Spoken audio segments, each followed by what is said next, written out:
ఏది ఈ లోకం నుంచి నువ్వు ఏది తీసుకెళ్ళవండి.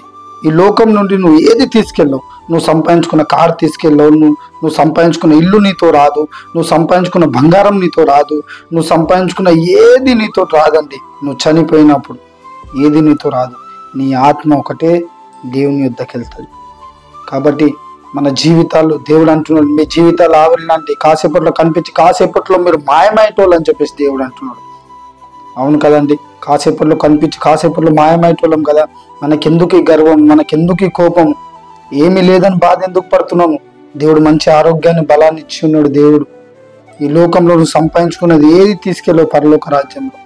ఉత్తి చేలతో వచ్చినావు, ఉత్తి చేలతో వెళ్ళిపోతావు. కాబట్టి దేవుని పరిచర్యకి సహాయం చేయి, దేవుని సువార్త ప్రకటించు, ఆత్మలను రక్షించు. ఇది మాత్రమే నీతో నువ్వు పరలోక రాజ్యానికి తీసుకెళ్తావు. ప్రియులారా, డబ్బు కోసం, దానికోసం, ఇల్లు లేదను దానికోసం బాధపడకు. దేవుడు మంచి ఆరోగ్యం ఇచ్చున్నాడు, దాన్ని బట్టి ఘనపరచు.